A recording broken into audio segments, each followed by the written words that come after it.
ព័ត៌មានបន្តបងប្អូនសូមចែករំលែកវីដេអូនេះម្នាក់មួយ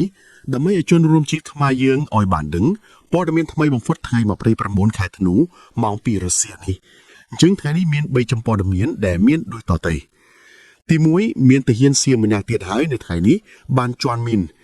ទី2 JBC កម្ពុជាស្នើរៀបចំកិច្ចប្រជុំពិសេសបន្ទាន់របស់គណៈកម្មាធិការចម្រុះខណ្ឌសីមាព្រំដែនគោកកម្ពុជាថៃទី3រដ្ឋាភិបាលនិងពលរដ្ឋធ្វើបែបណាដើម្បីតបស្នងដល់វីរៈកងទ័ពកម្ពុជាគណៈកម្មការចម្រុះខណ្ឌសីមាព្រំដែនគោក JBC កម្ពុជាបានផ្ញើកំណត់ទូតទៅកាន់ JBC ថៃស្នើសុំរៀបចំកិច្ចប្រជុំពិសេសបន្ទាន់មួយនៅសប្តាហ៍ទី1ខែមករាឆ្នាំ2026នៅខេត្តសៀមរាបគោលបំណងគឺដើម្បីពិភាក្សានិងបន្តការងារវាស់វែងនឹងខណ្ឌសីមារវាងប្រទេសទាំងពីរក្នុងសេចក្តីប្រកាសនៅថ្ងៃទី29ខែធ្នូឆ្នាំនេះរដ្ឋលេខាធិការដ្ឋានកិច្ចការព្រំដែនកម្ពុជាបានបញ្ជាក់ថាកិច្ចពិភាក្សានេះនឹងផ្ដោតលើការបន្តចុះអនុវត្តការវាស់វែងនិងបោះបង្គោលបណ្ដោះអាសន្នលើដីជាក់ស្ដែងតំបន់គោដៅរួមមានចន្លោះបង្គោលព្រំដែនលេខ42ដល់47នៅភូមិជោគជ័យនិងព្រៃច័ន្ទឃុំអូ3ជាន់ស្រុកអូរ៉ៃខេត្តបន្ទាយមានជ័យរួមទាំងចន្លោះបង្គោលលេខ52ដល់59នៅក្នុងភូមិសាស្ត្រឃុំបងរាំងនិងឃុំកំរៀងស្រុកកំរៀងខេត្តបាត់ដំបងក្រៅពីនេះក្រុមការងារក៏នឹងពិភាក្សាអំពីការចុះវាស់វែងនិងបោះបង្គោលបណ្ដោះអាសន្នលើដីជាក់ស្ដែងលើកំណត់ខ្សែព្រំដែនចន្លោះបង្គោលព្រំដែនលេខ33ដល់37តំបន់ទាំងនេះរួមមានបឹងត្រកួនច្រកទ្វារអន្តរជាតិស្ទូងត្រែងអូភ្លុកដំរីតំបន់ព្រំដែនច1និងតំបន់ព្រំដែនផ្សេងទៀតព្រមទាំងបញ្ជូនក្រុមវាស់វែងចម្រុះដើម្បីចុះអនុវត្តការវាស់វែងនិងខណ្ឌសីមាលើដីជាក់ស្ដែងនៅកំណត់ខ្សែព្រំដែនចន្លោះបង្គោលដែលបានឯកភាពគ្នាខ្សែព្រំដែនដើរតាមផ្លូវទឹកនិងខ្សែព្រំដែនជាបន្ទាត់ត្រង់ការនេះអនុវត្តតាមស្មារតីនៃកំណត់ហេតុកិច្ចប្រជុំលើកទី6របស់គណៈកម្មការចម្រុះខណ្ឌសីមាព្រំដែនគោក JBC ចុះថ្ងៃទី15ខែមិថុនាឆ្នាំ2025រដ្ឋលេខាធិការដ្ឋានកិច្ចការព្រំដែនបានបញ្ជាក់ថាកម្ពុជានៅតែប្រកាន់ជំហរប្រើប្រាស់អនុសញ្ញាសន្ធិសញ្ញាបារាំងសៀមផែនទីនិងកំណត់ហេតុបោះបង្គោលព្រំដែនឥណ្ឌូជីនសៀមព្រមទាំងកិច្ចព្រមព្រៀងនិងឯកសារពាក់ព័ន្ធនានាដែលប្រទេសទាំងពីរបានឯកភាពកន្លងមកក្នុងសេចក្តីប្រកាសនោះបានបញ្ជាក់ថាក្នុងន័យនេះគណៈកម្មការចម្រុះខណ្ឌសីមាព្រំដែនគោក JBC កម្ពុជា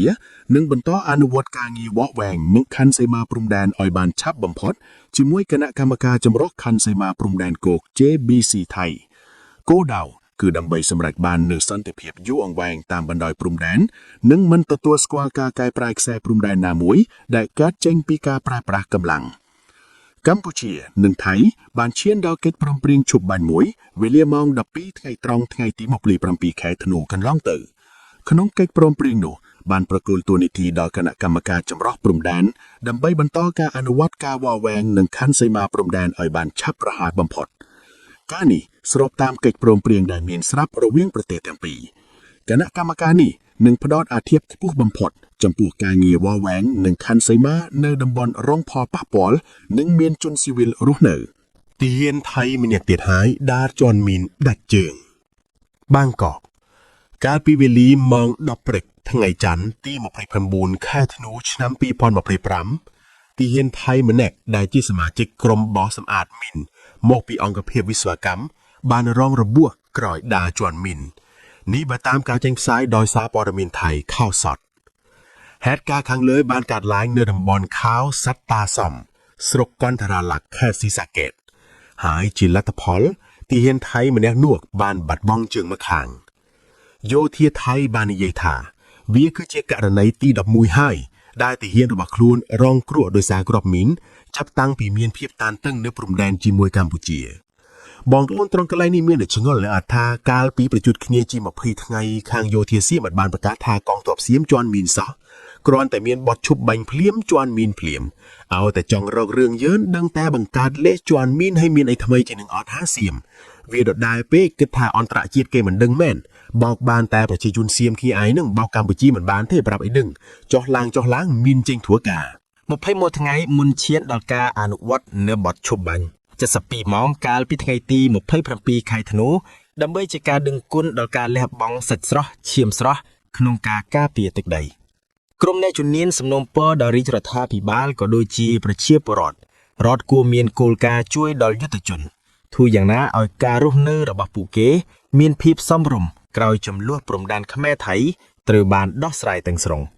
ទន្ទឹមនឹងនេះពលរដ្ឋត្រូវបន្តនៅស្មារតីសាមគ្គីជាតិនិងឈប់គិតអវិជ្ជមានលើកងកម្លាំងកម្ពុជាបន្តទៀត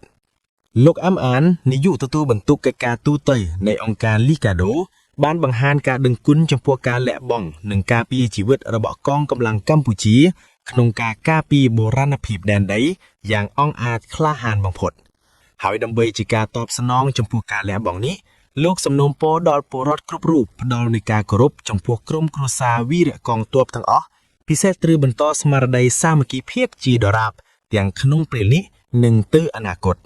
បើតាមលោកអាំសំអាតរាជរដ្ឋាភិបាលនិងអាជ្ញាធរគ្រប់លំដាប់ថ្នាក់រួមទាំងពលរដ្ឋត្រូវតែបន្តជួយគាំទ្រដល់វីរៈជនការពារទឹកដីពលគីបន្តឹងស្មារតីសាមគ្គីគ្នាឲ្យបានយូរអង្វែង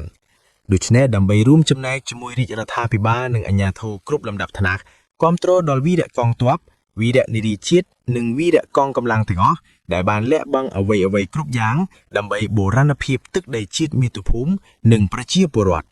បងប្អូនប្រជាពលរដ្ឋគួរតែបន្តនៅស្មារតីសាមគ្គីភាពដោយការដែលបានធ្វើកន្លងមកដើម្បីគាំទ្រនិងលើកទឹកចិត្តទៅដល់បងប្អូនវីរៈកងកម្លាំងទាំងអស់និងក្រុមគ្រួសាររបស់គេជាបន្តទៅទៀត